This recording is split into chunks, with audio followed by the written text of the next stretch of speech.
everybody, and welcome to episode 320 of Good Luck High Five. That's right. You're listening to a podcast that's for you if you play Magic the Gathering, whether you're sitting at home jamming some arena, you're across the table from a good friend of yours, or you're heading out to an FNM or even a Grand Prix. I'm one of your hosts, Maria. I'm another one of your hosts, Megan. And on today's show, we've got all the War of the Spark you could possibly handle. That's right. It is the upcoming Magic set, the third set on Ravnica. Yes. After Guilds of Ravnica and Ravnica Allegiance. And Bolus is bringing all his Planeswalker buddies and all of his Planeswalker non-buddies. Yes.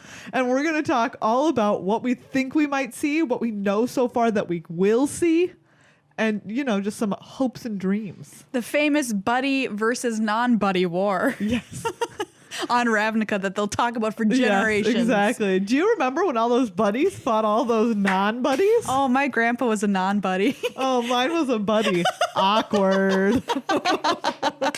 Yeah, some super exciting stuff there that we're going to dive into. Yep. And we've been talking about this series of articles that lead designer of R&D, Mark Rosewater, has been putting out. And now we've finally arrived at the where questions. Yes. So we'll talk through some of his answers that point to some exciting things in Magic's future. And we're going to have a story time. Megan, who are we going to learn about this story time? Oh, Maria, get ready to be excited because it's the Cult of the Rakdos. The Rakdos are here for Magic Story Time. We've been going through all of the guilds individually and getting a closer look this week at my personal favorite guild, the Rakdos. Do you know what? Weirdly enough, I'm going to tell you this. What? It's the cutest one so far. Is it really? It's very cute. Cuter than riding worms around? Oh, okay. That was pretty cute last week. The worms were really cute. The Celestial worms, if you did not hear that story, Yeah. that one was very cute also. Yeah. This one is the same amount of cute. Oh, Which great. you wouldn't think Celestia and Rakdos would be No. the same amount of cute. Okay. That's very strange. I'm but intrigued. It is. I'm intrigued. But before we begin, a big thank you to everybody who helps support the show and keeps it running along on patreon.com/GLHFmagic. Yes, thank you so much to everyone who became a patron during our Patreon pledge drive month in the month of February. It means so much to us.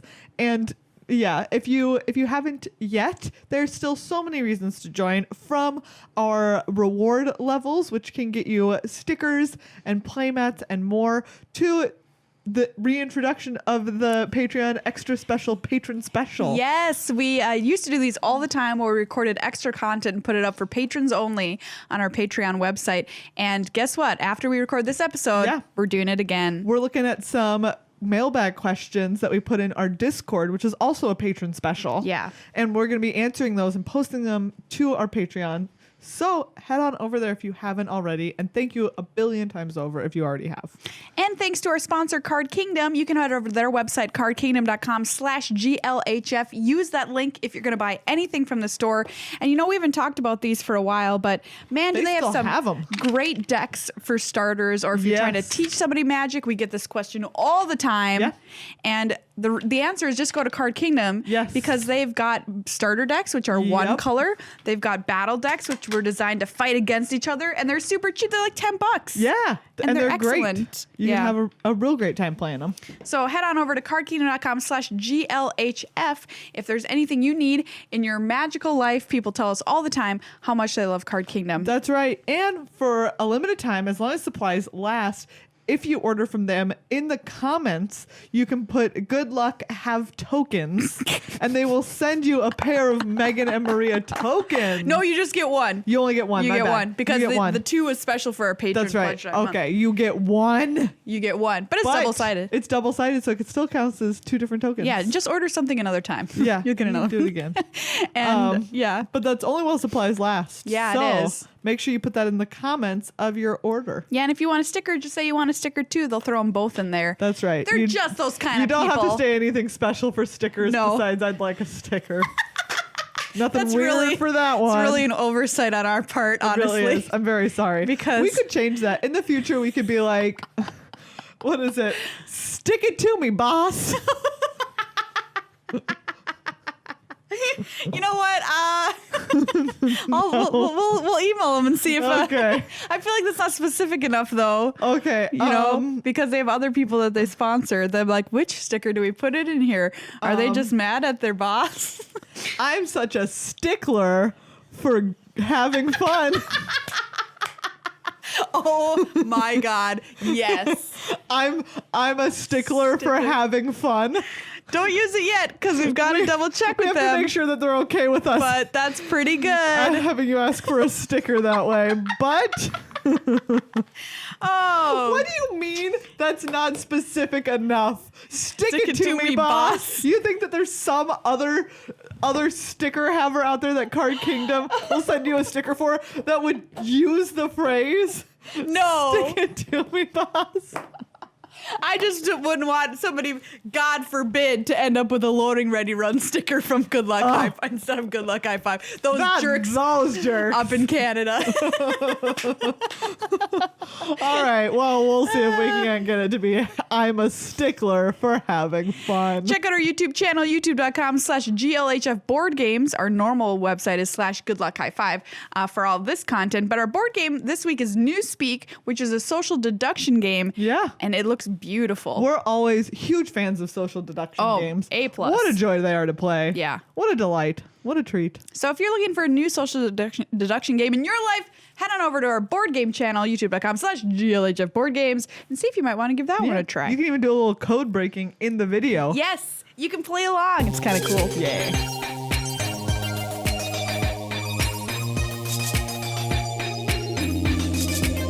War of the Spark predictions. Wow. So before we jump into predictions, we have to talk about what we know. What we know. Because there's a lot to know. Yes, there is. We talked about this a little bit on the Upkeep this week. BT Dubs, if you're not already listening to it, check it out. The Upkeep, all the news you need in 10 minutes or less. Yeah. But we'll get way more in-depth on it here today. So, War of the Spark, 36 planeswalkers, at least.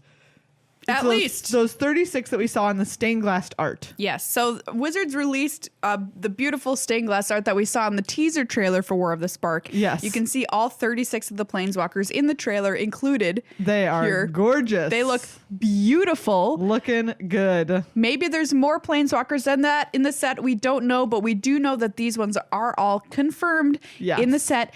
And first of all, the first thing that jumps to my mind when I think about this is, holy crap, that's a lot of planeswalkers. It's a lot of planeswalkers. And do you know what? What?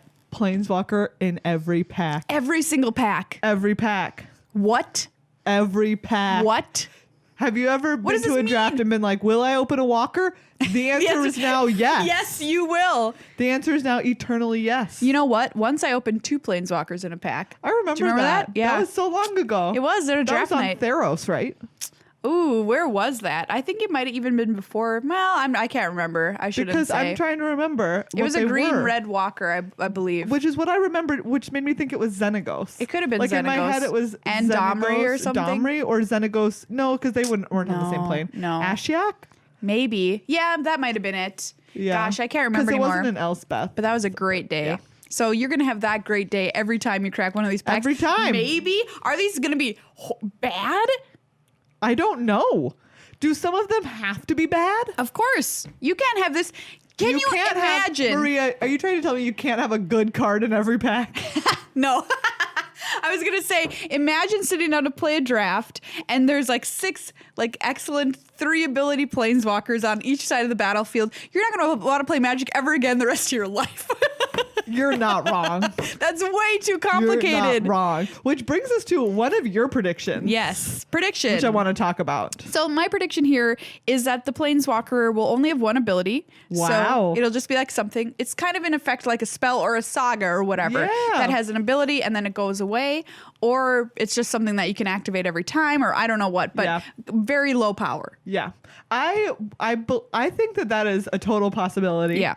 I can also see planeswalkers that kind of like sagas that have something like after you've activated them so many times, they're gone. Yeah, agree. Maybe ones with only 2 abilities, like a plus and a minus. Yeah. The end.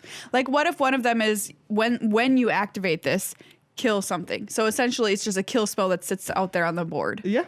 That could be something. Yeah. Because that's kind of a little flavorful for the war. Yeah. It's like all these planeswalkers descending upon Ravnica are pulled there somehow by the power that they sense in Bolas, and an infinity war ensues, if you will. But yeah, I mean, there's got to be something, right? Because there's absolutely no way that these are planeswalkers in the way that we've come to know them. At least not all of them. Because also just imagine how long would you have to have been designing that set for to come up with 36 planeswalkers as we know them? I don't know. And to balance all of them. Question. Would you accept them saying that these are all 36 planeswalkers in the set if they were cards that were like a character card, like we saw from the Flipwalkers in another set? Now, we know these aren't flipped because Mark Rosewater's confirmed that. But what I'm saying is like, just like, this is a Chandra, and she's a 5/5, and she is a creature. No, I would feel weird about that. Why? Because I would. She's a walker. Yeah, I know. But She's a walker, not we a saw creature. Baby Chandra before her sparking night. Yeah, I guess you're right though. But that would be weird because they're planeswalkers. Exactly. I feel like, you can't assign Karn a power and toughness. That's Karn is above power and toughness. Yes, exactly. Thank you very much. Exactly. Yeah. Yeah. So that's my best guess at what's going to happen here, because otherwise this gets to be a place that's just ridiculous, and I know that R&D would not do that to us. So they're excited. They think they've cracked it. They're like, we did it. It's going to be good. Let me tell you, in limited and in standard. Both. Interesting. Question. So they had been working to design something like Planeswalker Matters for a while. Like this had been on their radar. Do you think that this is like kind of a last hurrah, not forever, in a way for Planeswalkers, and a bunch of them are going to die, they're gone, and then we can restart standard in a place that has very few Planeswalkers? I mean, if you think about it, there's never more than a couple in standard at any given time. Right? If you think about who's relevant in standard right now. That's true. You see a little bit of Vraska, a little bit of Ral, a little bit of Karn, a lot of Teferi. Teferi a lot. I guess that's 4. That is 4 relevant ones. Because Angrath a little bit. Yeah, Angrath a little bit. You know what? Now that we're talking about it, I wouldn't mind if there were only like 3. And also we see a little bit of Kaya. That's true. Interesting. Teeny bit of Domri. So you think that we could potentially, because right now in any given block or any given set we see 2 to 3. Yeah. Right? Or about 2. Yeah. So maybe we would go down to like 1? Yeah, I don't know. None? Because that there might be sets conceivably with no planeswalkers. Yeah. I would be okay with that. I would also be fine with that. I know a lot of pro players would be very fine with that. They feel like planeswalkers a lot of time lower the skill level needed to play Magic. But like a lot of people obviously love planeswalkers. They're using them as a character to identify with in the story and play with. They're super fun to open and draft, obviously, because they're a huge bomb usually. We have seen them in a lot more supplemental material recently too, though. That's true. Right? Is that we've seen a lot more commanders that are planeswalkers, which wasn't a thing for a long while. True. So like there still is, as much as it could be if they reduced the number that are coming out in the big sets every year, they could still conceivably increase them or continue to see planeswalker development in other sets. Absolutely. In all of the supplemental materials, which is pretty cool too. Yeah. Like that still is a lot of design space and a lot of exploration and lore and places that people can find really cool walkers that they enjoy playing with. I have to tell you what. What? If Nicol Bolas isn't the best single best planeswalker they've ever printed, I'm going to flip every table. Doesn't he have to be? Doesn't he kind of have to be? Jace the Mind Sculptor, take a seat. You think Nicol Bolas. This Bolas is going to be better? I'm just saying it had better be better. Which I don't know if it's possible because it's got to be. Eugene? Eugene's really good. Eugene's great. Yeah. I mean, it's got to be 3 colors, right? There's no way that it's not Grixis color. So already it's kind of worse. But I mean, like, it had better be like all of the big granddaddy. Planeswalkers that we've seen have been very powerful. That's true. Which is tempered a little bit by their cost, right? Yes. Bolas is classically a very powerful walker, but also with a steep mana cost. Yeah. So I wonder if we could see that cost come down to compensate. Like, that's the way that I could see them expanding on making Bolas more powerful. Because already he said stuff that's like, deal 10 damage to whatever you feel like. Or exile cards off your opponent's library until you find something you want to cast. Yeah, I mean... That's not exactly the way it's worded, but you know what I'm saying. I wish it was. Just keep exiling until you find something you want to cast. Whatever. You win the game. Whatever. You win the game. I mean, or something big and splashy is what I want, just to signify how important Bolas is at this moment in the story. Yeah. Anyway. So should we talk a little bit about each of the walkers? Yes. So let's talk about who we know. Yeah. Yes. Who's here? Starting at the top, alphabetically, we've got a Johnny. Kitty Cat, Johnny's here. Yes. Cat friend. Cat friend. We've got Angrath. So Angry Flame Chain Minotaur. I love Angrath. One of my favorite planeswalkers, actually. That's illegal to play right now. I've been having so much fun with that Minotaur. Yeah. We know Angrath was trapped on Ixalan. Yeah. So did he get off? Yes. Okay. He left. He was just trying to get back to see his family. I know, it's so funny. And then he did. Arlen Cord. Ooh, Arlen Cord. Sweet werewolf from Innistrad. She's awesome. Yes. Ashiok. They're a Nightmare Weaver from Theros, and the last time we saw them, they were on Theros. Okay, that makes sense. Weaving some nightmares. Chandra, of course, is back with her fire hands. Yes. Last seen on Dominaria, helping the Gatewatch acquire the Black Blade. So this is really important because, spoiler alert, Gideon is carrying the Black Blade in his stained glass art. Is that a spoiler if it's something everyone can see? I mean, spoiler for later when we talk can about see a movie. But some people haven't. Anyways. But the Black Blade can kill a god, which is what Nicol Bolas wants to become, I think. Yes. So makes sense. Also, just saying, we'll get around to this, but Elspeth not here, but she also killed a god once. So that's true. Anyways, Domri being an angry little beastmaster, leading the Gruul. With a British or Australian accent, I can't tell which. Very strange. Dovin Bond, the scheming Vidalcan. Yes. From Kaladesh, who's putting his massive brain powers to work, leading the Azorius. Ooh, Dovin, making Thopters. And the Azorius, I'm going to tell you, a preview of this week's story segment. Ooh. Dovin taking the Azorius to a bad place. Yeah. Dovin, not a good guy. I kind of like that. I mean, it's kind of a cool, sinister storyline that we saw in Azorius Locket, the flavor text there. Yeah. Gideon! Yes. He's got the Black Blade. We're all waiting for him to die. I think You think he's going to die? I think Gideon's going to die. That's another one of my predictions because of the fact that the glass split through him. The camera went through Gideon as it went into the tower in the preview trailer. Yeah. We've got Huatli. Yay, Huatli! Dino enthusiast. Warrior poet. Yes. Jace Bellerin. All right, Jace, what's up? So Jace got off Ixalan where he was hanging out with Vraska. Yes. Even though he was bound there. Yep, and he was doing the whole Dominaria quest situation too with all those buddies. Also, I didn't know this about Huatli. She went to Kaladesh. Really? Yes, she went to Kaladesh and met Saheeli, and Saheeli was like, let's make mechanized dinosaurs. Really? Yeah. Oh, that seems like a fun friendship. That does seem like a great friendship. I would watch that movie. Yes. Jaya. Yay, Jaya. Just the like OG. the original, yeah. Then we have from the APAC specific planeswalkers, we have Zhan Yanggu. Who's got a cute little dog. Yes. Really cute little pupper. We've got Karn. Classic Karn. Sad robot. Sad bot. Big sad robot. Kaya. Going around killing ghosts. Ghost assassin. Which is her deal. Assassinating ghosts, being in charge of the Orzhov.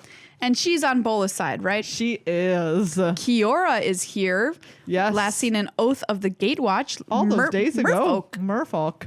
Liliana, who is, she thought she was free of her contract. She killed Belzenlock, last of her 4 demons that she had signed a contract with. Yep. She's like, I'm free. She tries to get out of there. And then Bolas is like, nope, I messed around with your contract.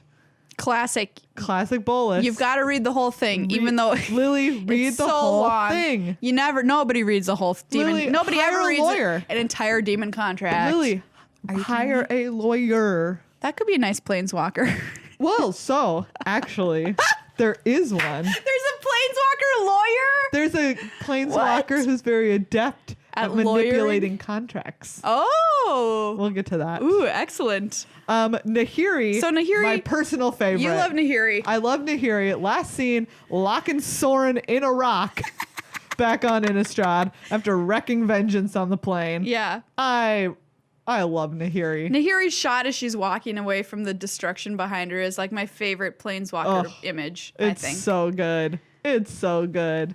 Narset, who is, looking for Eugene. I love Narset. Yeah, student of I'm Ojutai. really excited to see her again. Last seen in Dragons of Tarkir. Welcome back. Nicol Bolas. He's got the planar bridge and he's bringing his army of creepy blue shell zombies from Amonkhet to Ravnica. And those were all the people that won the trials that he had set up as a false god on Amonkhet. Yes, exactly. And they all killed themselves and now they're in a zombie army. So like... Not, they killed each other, but they thought it was great. Yeah, but I mean like the last trial, right? With the one with... Right? You just had to kill yourself, I'm pretty sure. I think you just all fight to the death. I don't remember. Maybe if you are the winner, then Hazaret kills you. Yes, Hazaret kills you. That's what it was. Hazaret kills you. Wow, what a great prize. What? Solid deal. And now I would be so mad if that's what I get and I end up in this stupid dragon's army. Yes. Okay, Nissa's here, of course. She's not part of the Gatewatch anymore, though. That's not an of course. She can go to Dominaria. She pieced out. I just mean she's like a main player. She's always around, except when she wasn't briefly. Nixilis, who knows what he's doing, but he's gonna be there. Last seen on Battle for Demon Zendikar. buddy. Wow. He's a demon. Yeah. Demonman. Nixilis. I remember that his card. I quite liked it. Yeah. We've got Ral, who's leading the Izzet. Sahili Rai coming back from Kaladesh, of course, where we talked about when she's hanging out with Huatli. Yep. Cool to see Sahili back. Gonna make some dinosaur robots. Let's hope for no more combos, Sahili. Fingers crossed. Yeah. Samet. Yes. Last we saw her, she was on Amonkhet, and she was helping lead the survivors away to try and start somewhere new with Hazaret. That was a really cool story, I think, really at was. the end. And so happy to see Samet back. Same. Sarkin. Dragons! I love dragons! My name's Sarkin! Also, he like created an alternate timeline. Yeah, that is true. That's from Khans of Tarkir. Exactly. And he and Narset are friends. Maybe more than friends. Ooh. Who knows? A little romance in the air. Planeswalker romance. Soren, supposed to be trapped in a rock. Don't know what he's doing. I'm going to be very mad if he's not in a rock.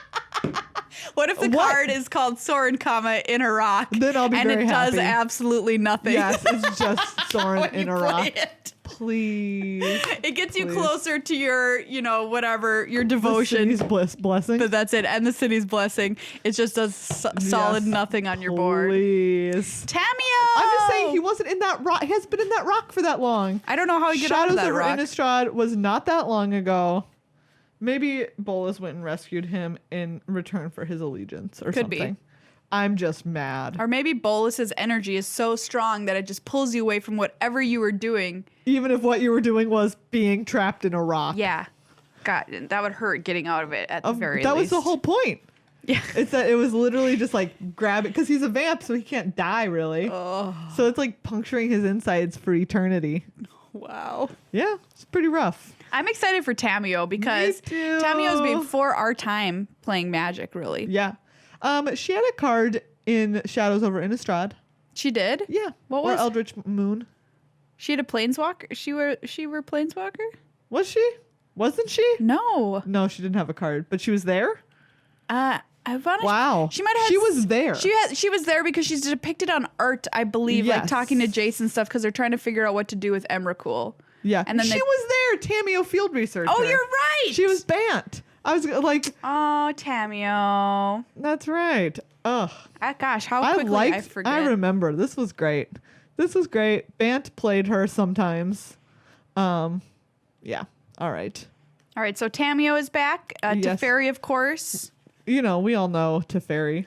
Can't get away from him, honestly. Apocalypses. Teferi can't get away from apocalypses. Yeah, that's also true. Just always there to save you at the end of the world. And everybody's favorite has returned. Tybalt. One of the worst planeswalkers ever printed. I hope that he maintains his streak. Okay, what about this prediction? You're going to predict that he's still terrible. Yeah. And I'm going to predict he's the best one. Okay, my guess is that it's probably somewhere in the middle. Just to make up for how bad he was originally. We have Eugene, the spirit dragon. Ooh, welcome back, Eugene. Eugene was the last seen telling the Gatewatch, hey, don't destroy the Eldrazi Titans. That would be bad. And then they went and did it anyways. Well. So that's that.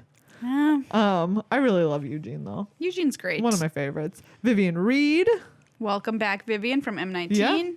Yeah. And we've got Vraska, who is currently the Guild Master of the Golgari. And is Vraska Bolus aligned? Yes. Oh, because some of her memories got locked away. Oh. So many of our faves have kind of turned a little evil. Yeah. I mean, I think Kaya's like maybe only just working with Bolus because it seems advantageous right now. Yeah. That kind of seems like Kaya's jam. Yeah. And Vraska just doesn't remember. Wow. All her time on Ixalan and stuff. Okay, so there's two others that are in the windows, but we haven't ever met them before. Yes.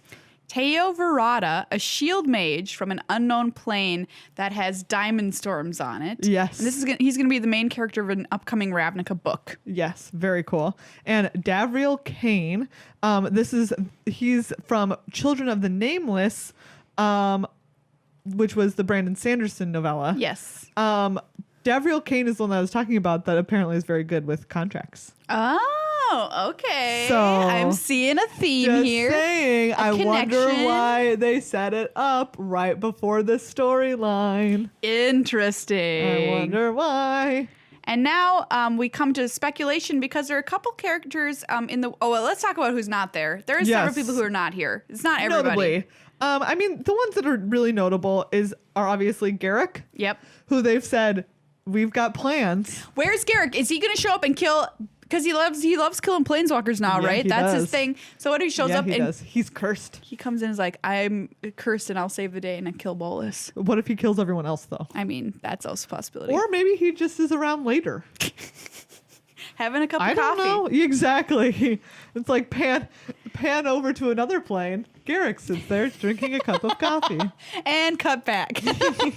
Everyone's like dying in this horrific battle. Yes. Muyang Ling, who is the other APAC specific planeswalker. There's speculation that she's one of the stained glass walkers. Yeah, there's a window that we can't quite tell. We don't know for sure. Yes. If it's her or not. Could be her. Could be not her. It's the one where the lady has her face hidden but with a big hat. Otherwise known to me as the Beyonce window. I get it. It looks like it looks like Beyonce from Lemonade. It does look like her. And I really like it. It looks really good. Not just the hat part. No, like it's great. Like the art in general looks like Beyonce. Beyonce, new planeswalker. Beyonce planeswalker. You heard it here I think first. We're all here for it. You know, my prediction of that is that is secretly Elspeth, who's back from the underworld and has been hanging out on Kamigawa. Oh, on Kamigawa? Yeah. What makes you think Kamigawa? Just because of the dress. Interesting. Maybe what if that's just like what they gave her to wear in the underworld? I mean, if you pulled up the hat and she's got the golden mask on, ooh, that would be pretty cool. Creepy. And as we mentioned, like they have the Black Blade, Gideon does, but Elspeth killed Xenagos. Yeah. Who was a god back on Theros. And so Elspeth is able to kill a god. She's got the tools to make it happen. Yeah. Just think about it, everybody. So what if it was her? Tezzeret.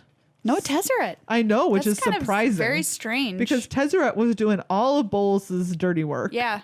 So where's that little robot arm man? No idea. Yeah. That is weird to me. I do appreciate. I like the speculation of Elspeth being the hidden walker. I mean, it would be pretty cool. Really cool.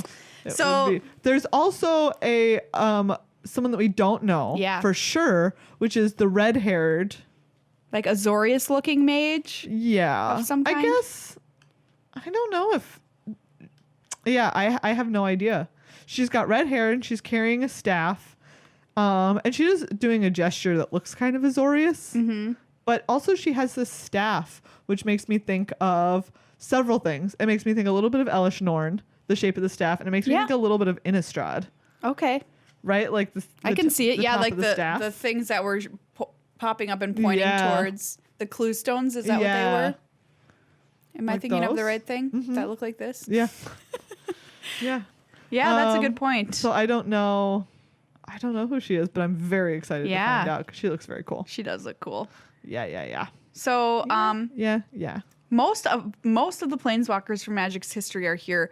Yeah. As we said, about 10 or 12 or so just aren't accounted for, but like there's a lot that we wouldn't expect. There's a bunch who are dead, blah, blah, blah. So, really exciting because all of these confirmed have cards in the set.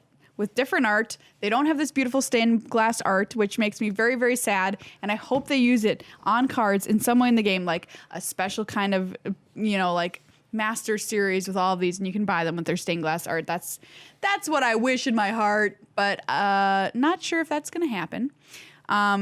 Megan is researching Mu Yang Ling. I'm just gonna say, like, I'm sorry, but like these water swirls that she has around her just look kind of like this sword. Yeah, it could be her. It could very well be her. But like, what's all this feather patterning? But also, patterning. She doesn't really have the same feather patterning. Why is the face hidden if it's her?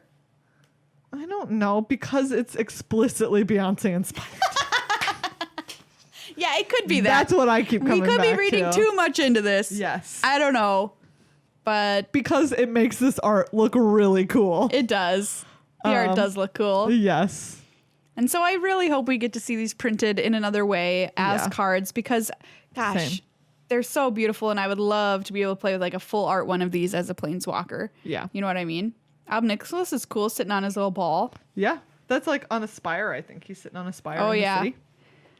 Very cool. And look at the little dog. It's so cute. I know. The little stained glass dog is just too cute.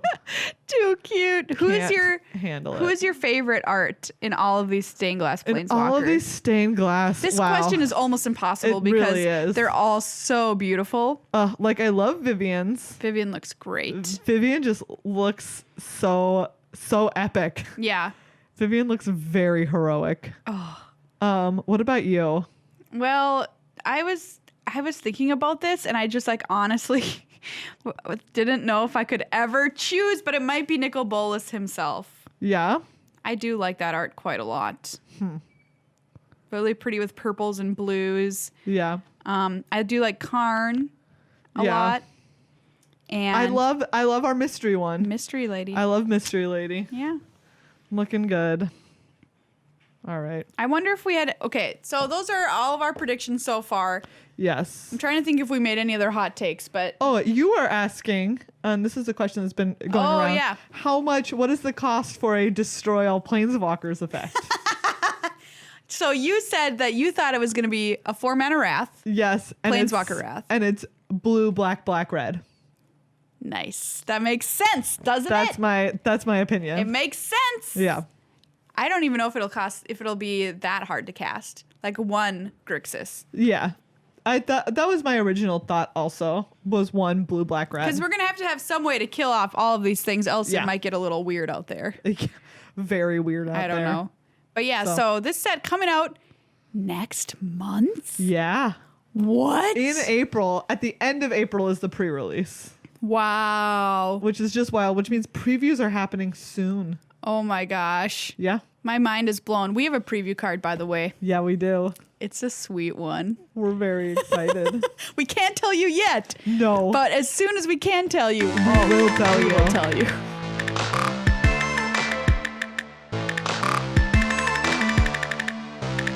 Next up, we've got Mark Rosewater's Where It's At article. So we've been following these. He's written a series of them. What, who, when, and why. Yes. And we finally arrived at where. Well, we delve into a little bit of where magic is headed, a little bit into the lore, and Mark tries to answer questions from people as best he can. That's right. So these questions all have to start with where. Okay. Which is where the where in the title comes from. Makes sense. Where. And there's a lot of them. We'll just hit on a couple. There's a bunch of people who are asking where different planeswalkers are, and he's like, they're all in War of the Spark. Yeah, they'll be in planeswalker cards. Yep. But where is Xenagos? Dead.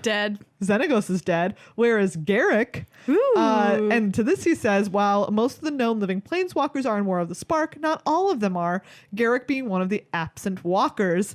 But fear not, we have plans for Garrick. You'll be seeing him soon enough. Ooh, okay. Now here comes the coolest question. All right. That I'm very excited. Where is the plane that fans most want to return to that will actually happen in the next year? Oh, okay. And so obviously he can't say specifically, but he goes into a poll that he asked a while back where he got people to give him their top 5 planes that they would like to go to. Okay. And these are ones that already exist. Existing planes. Okay. Exactly. And so he talks about the top 30 responses. Okay. From all of this. So, I mean, this has got to hold weight. Yeah. For WotC. So we look at the first one is Lorwyn. Yes. Which is, yeah. That's my number one. Then we've got Kamigawa. Okay, that makes sense. People talk about it all the time. Yes. Here, the next two are two of our two favorites. We have Tarkir at 3. Wow. And Theros at 4. That is awesome. I'm really happy to see that like as many people want to return to Theros. I would not expect Theros to be that high. Exactly. I thought that we were kind of outliers in how much we loved it and we wanted love to go Theros. back. A lot of people are like whine about Theros. Exactly. But we love it. Okay. And I'm really glad to see that other people also love it. We've got at 5 Mirrodin and New Phyrexia. Some other notable ones. Dominaria is 8. Okay. Vryn is 10. Oh, we talked about Vryn the other day wanting to go there. That's Jace's homeworld. Yes, exactly. I wish that one was higher, but I wonder if the way the question was worded made people think that it wasn't an answer that they could give. Sure. Like if it had to be places that we've already gone. Right. Specifically for a block. We have Amonkhet at 13, which seems difficult. Fiora at 14, which has only been seen in Conspiracy. Oh, what's Fiora? Fiora is the plane that Conspiracy is set on. Oh, okay. Well, that'd be cool. Yeah, exactly. To see a set there. We have Chandelar at 16. You know what? I'm surprised is Ravnica is all the way down this list at 19. And I mean, we're here right now. It's got to be because we're here right now. Because people love Ravnica.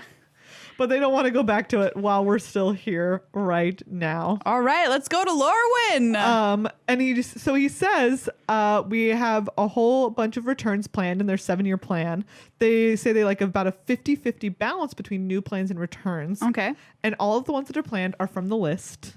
Which ones? He can't say. Oh, all right. I'm very excited. Yeah, that's pretty cool. I think after War of the Spark, we're going to go somewhere completely new. Yes. Unrelated. Yes. Palette cleanser. Yeah. Palette cleansing plane. Yeah.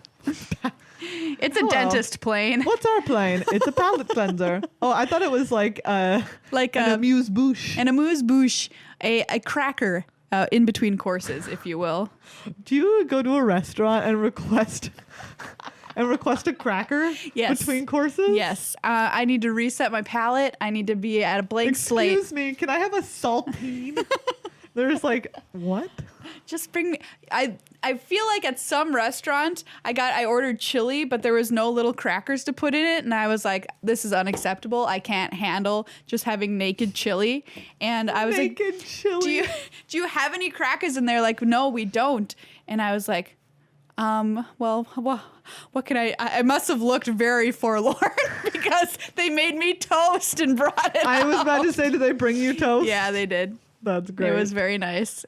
Next, we've got, where will the next set be after War of the Spark? Speak of the devil. Yeah, he says, after War of the Spark is Core Set 2020. Okay, sure. Then in October, we're going to be visiting a brand new plane. Nailed it.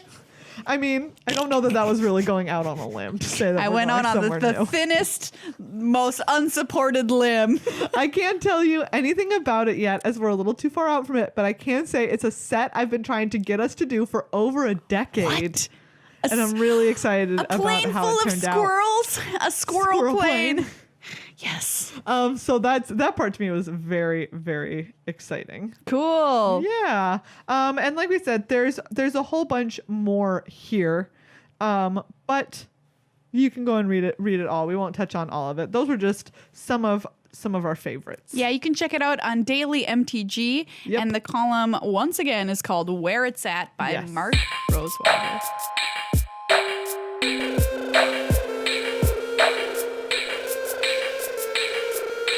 Time for story time with Meghan, the Rakdos cult. Yes. So this one is called The Illusions of Child's Play. Whoa, like the movie with Chucky. What? Well, Meghan is not a horror movie aficionado, but really not. There's a series of like 20 billion movies called Child's Play. I know who Chucky is. With Chucky, the doll that kills people. I thought Chucky had his own name franchise. Maybe. I thought that his franchise was eponymous. He just gets out of Child's Play and starts Chucky's Trials of Terror or something. Like, isn't Chucky his own thing? Well, he did soon. The Bride of Chucky happened. That was what one of them was called. But it was like Child's Play was the first one, Child's Play 2, and then maybe it split off. Okay, look, I'm just saying that I think that there are more Chucky movies that are Okay, here's Child's I Play. watched the original Child's Wikipedia. Play. Okay. By the way, like in high school, in somebody's like trailer or whatever they had sitting and parked in their driveway. This is my memory of watching it, and everyone was like, "Oh, we're gonna be so scared." Everyone cuddle up, and then we like watch it. It's like the most dumb, ridiculous, over the top piece of garbage that is very, very funny and not at all frightening. I didn't know it's from 1988. Yeah. Okay, so there's Child's Play 1, 2, and 3. Bride of Chucky. Okay, which so is that's probably where what I was thinking of. diverts. Seed of Chucky. Oh God, no! Curse of Chucky and Cult of Chucky. Now I want to see Cult of Chucky just to see No, how the franchise do you? has held up over that long and that many hasn't iterations. is the answer. It's is my completely guess. unraveled. That is my guess. All right. So the Illusions of Child's Play starts off with a note. Parents, please note this story contains content that may be unsuitable for younger readers. Wow. Which, considering how dark the other ones have gotten, is really saying something. Yeah, there is a demon baby. But it turns out that this one is mostly talking about how debaucherous the Rakdos get. I see. So we start out with a demon who's really kind of in love with a human who makes effigies for people to burn. Oh, that's a great Or job. for demons to burn. Yeah, and she's like one of the best effigy makers. Wow. You know, making cool. all their little like paper outfits. mache. Exactly. And so he's going into her shop yet again, but he's always too nervous to talk to her. But finally she's like, I need another effigy. Exactly. Yeah, that's what he does every time. And she's just like, no, you need to stop this. And it turns out there's also something called blight paper where you can, like, if you draw specifically a person on it, it's kind of like light voodoo. Ooh. Where you can make them hurt by like tearing the paper and stuff like that. That just becomes relevant later. Can I ask you a question about debauchery? Yes. In people eating a lot, like ancient Romans, and then throwing it all up so they could eat more and stuff. Like, I don't know that that's really a thing that they did. They're called vomitoriums. Okay. I'm just saying, I think it's real. I don't know if everybody did it, but my question is, would you do this if this was socially acceptable at a party? Say everyone was doing it. It was within the culture of your time and your people and whatever. To eat a lot at a party, barf it up, and go eat some more. Okay, wait. I'm going to tell you this. I Googled vomitorium.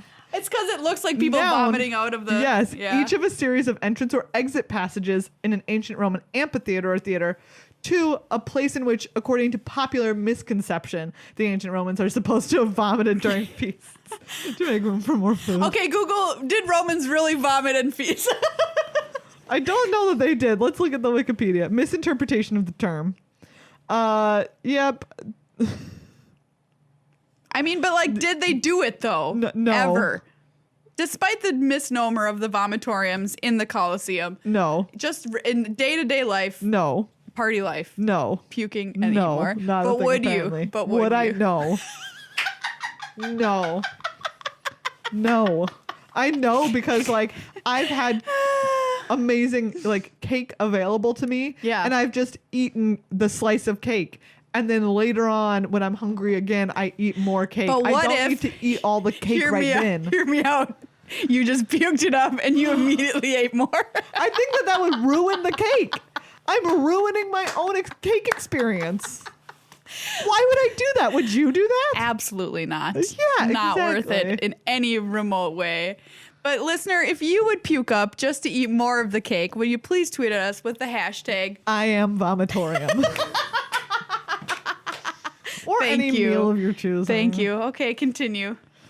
I had a big diversion, but it was a really important question, I think. Yes, it really was. We all learned something. Yes. This is specifically, just to be clear, in the context of just wanting to eat more. Yes. All right, so where was I? Yeah, so he's, trying to talk to this effigy maker, and he's a demon who's thousands of years old. Oh, he still hasn't figured it out. She's a human, exactly. And he's like trying to be like, hey, there's an Azorius. There's like an old Azorius guy on the street out in front who's trying to like give him pamphlets and stuff and like reform him or whatever. And she's like exacerbated by it. She's like, oh, there's this guy outside scaring everybody off. And he's like, why don't you just go like curse him or blight paper him or whatever? And she's like, I can't, like, I'll get put in jail immediately. Yeah. Because it turns out that the Azorius are really cracking down. Oof. And there's a ton of new restrictions on stuff like this. And the demon just does it anyways with the blight paper. He does it for her. Oh, look at this guy. And he's like, hey, do you want to come? It's the first night of basically Rakdos Mardi Gras. Which honestly, as far as I can tell, is exactly like regular Mardi Gras, except way more about like blood. It's like way more about blood and being okay with people dying by putting themselves in danger. They put themselves in danger and then they die and they're okay with it because it's all in pursuit of fun.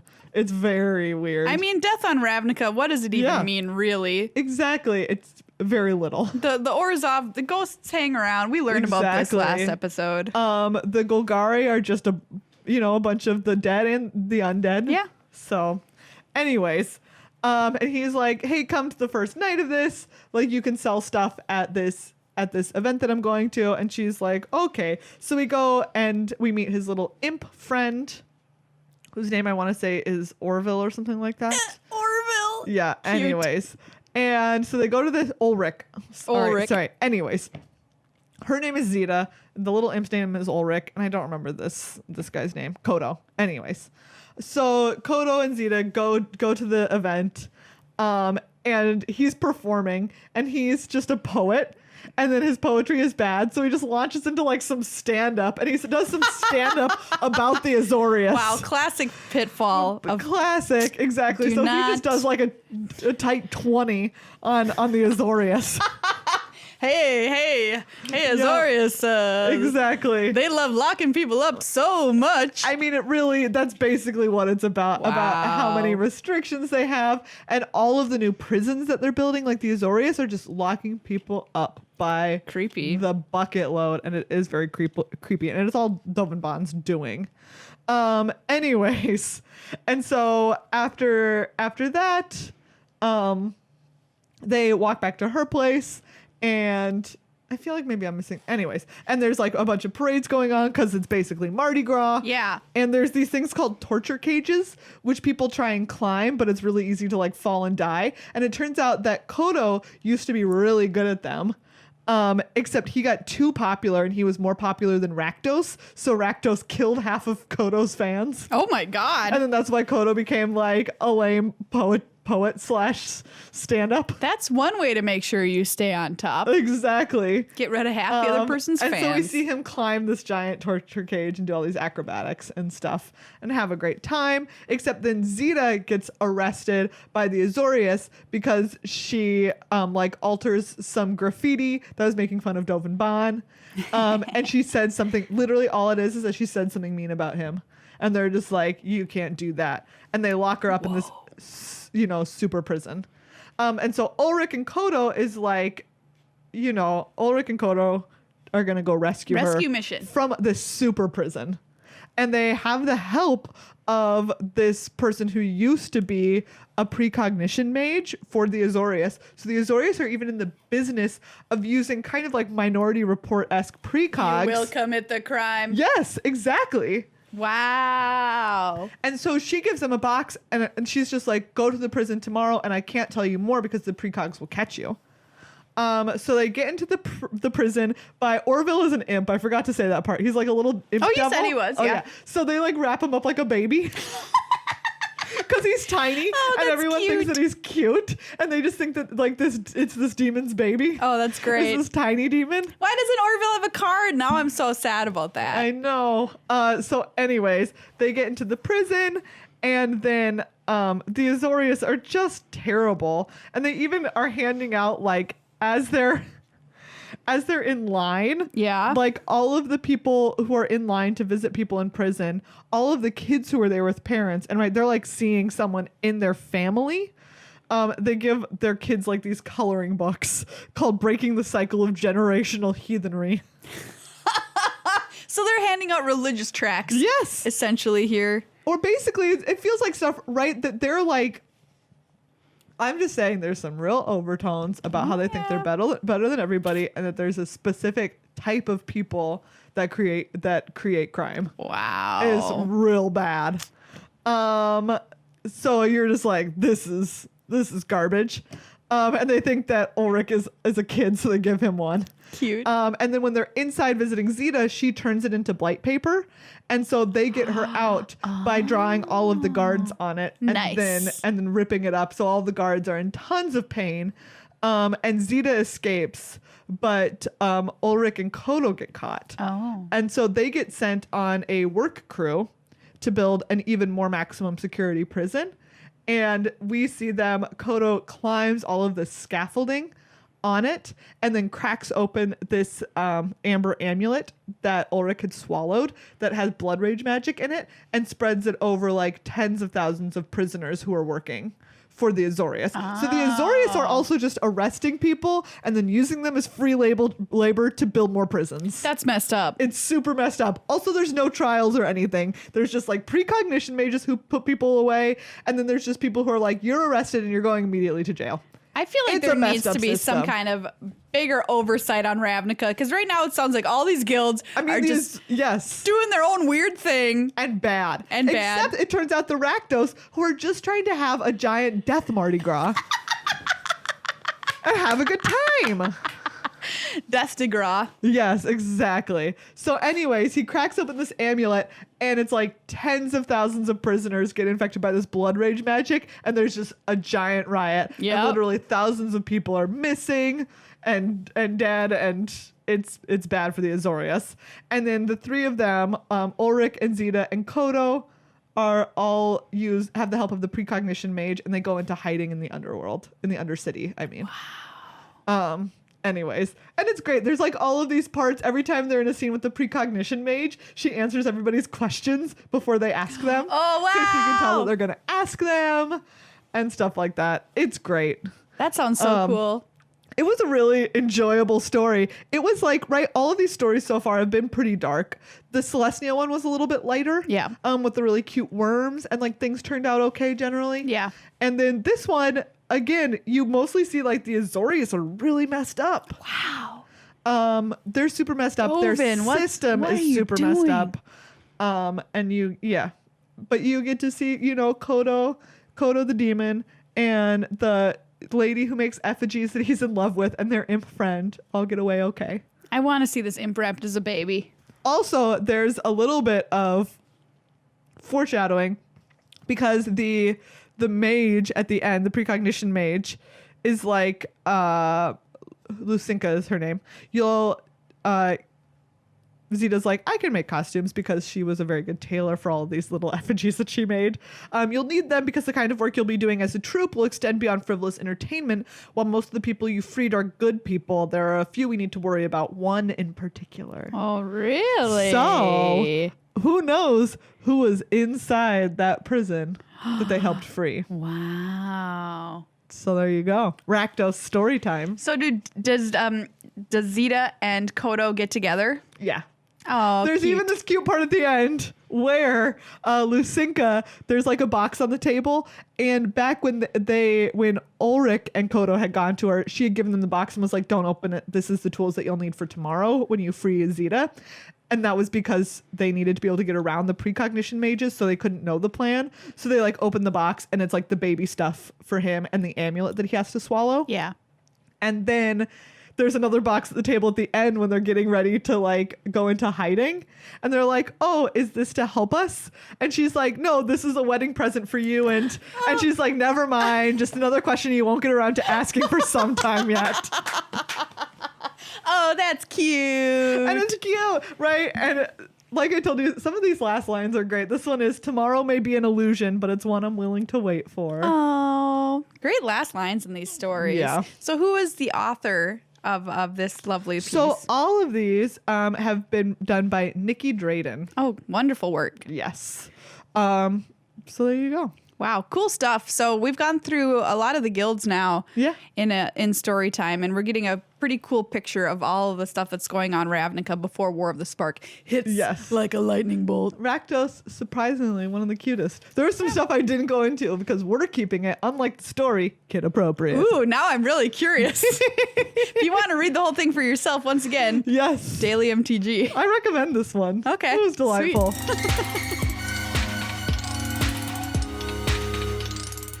Hey, we've got some Ultra Pro stuff we want to talk about right now. Big thanks to them.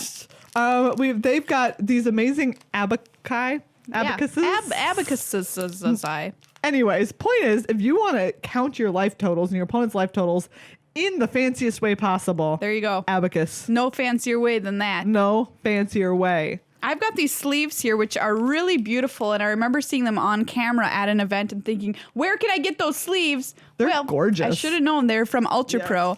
They're beautiful. They show the city of Ravnica with all of the guilds kind of in a design that looks like the cityscape, and also the planeswalker symbol with a beautiful orange-blue gradient on the front. Beautiful. And these come in packs of 100, so you don't have to sleeve up your commander deck. Yeah, Ultra Pro, they're one of our sponsors of our show. So go and check out their stuff. They've got everything you could possibly want to make your Magic on fleek, as nobody probably says anymore. Literally no one. But you can find their stuff at ultrapro.com and also on the Card Kingdom store. cardkingdom.com/GLHF sells a bunch of Ultra Pro gear, and we highly recommend it. They've got lots of really cool Magic accoutrements, if you will.